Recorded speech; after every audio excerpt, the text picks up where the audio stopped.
Tess from Ruby Tuesday Art. Today I'm talking about watercolour materials. So basically the paint, the paper and the brushes that you need so that you can do watercolour painting at home. It's all pretty simple and straightforward, but I don't want you to feel like you need to be taking notes or anything like that. It's sort of the main thing that I want to get across to you is that you should just start with either what you've already got or what you can afford.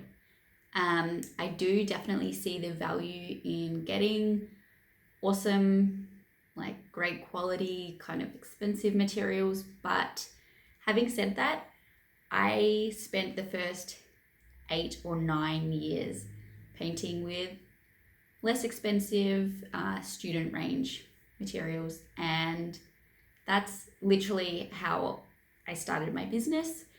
So yeah, I'm all about what you can afford and what you can access. And if you get to the point that you can afford the artist's quality, expensive materials, that's awesome. Or if you're in the position to start with them, that's great too.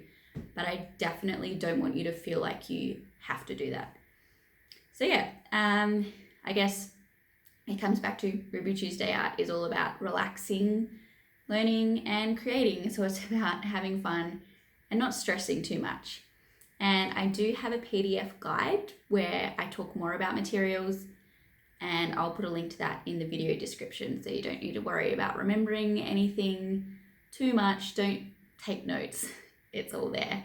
And also I have watercolor kits available on my website where I've got a few different sizes, different price ranges that come with a range of paints, and also a watercolor booklet where I go through all the beginner techniques that I teach in my workshops. So check it out. To get started, you want plenty of space so you can spread out with all of your materials and goodies. You don't want to be knocking things over while you're painting or feeling crammed like you don't have enough space. So work on a flat surface. Remember that if you spill watercolor paint, it can stain. So just think about that with your surface as well. So I'm going to tell you about my top 5 materials that I need in front of me when I start painting. Nothing worse than sitting down to paint and you don't have everything you need in front of you. Please excuse this rabbit sketch on my paper. It ended up being my only sample piece of paper I had available today. So, number 1, 2 jars of water, one for dirty water and one for clean water. Or you can do it in a slightly different way, one for cool colors and one for warm colors, which I'm sure I will talk about more in some actual painting tutorials. Number 2, watercolor brush.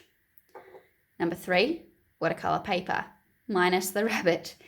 Number 4, watercolor paints. And number 5, paper towel or something else for blotting.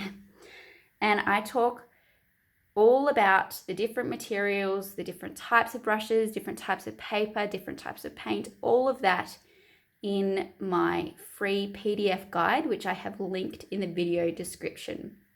I talk about the materials that I use in my workshops, such as these paints. These are the same ones that I use in my workshops and the same ones that I include in my my watercolor kits that I have available on my website.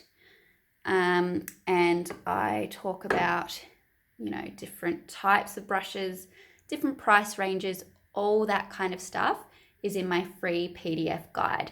So I go into a lot more detail there. I also talk about, actually, I'm not sure if this is in my guide, but I think I talk about the fact that you can either buy watercolor paints in a disc such as this, where they're ready to go, or you can buy them in tubes and squirt them into a tray such as this. So squirt each color into a section, let them dry for roughly 24 hours, and then they work exactly the same as the discs. So, as I mentioned, I have a guide, if you hadn't picked up on that already, that you can download and read through, and it's really comprehensive. I also, as I mentioned, have kits on my website. So they include The same paints that I use in my workshops, the same brushes I use in my workshops, the same paper I use in my workshops, as well as a really comprehensive booklet, which I actually think I have got one here that I can show you. Oop, going off script. I've got a booklet, so as you can see, watercolour for beginners, and I've got heaps of activities and techniques and advice in there as well. So that will be linked in the video description as well. I hope that you have learnt something today, and I'm really excited to see all of the things that you create.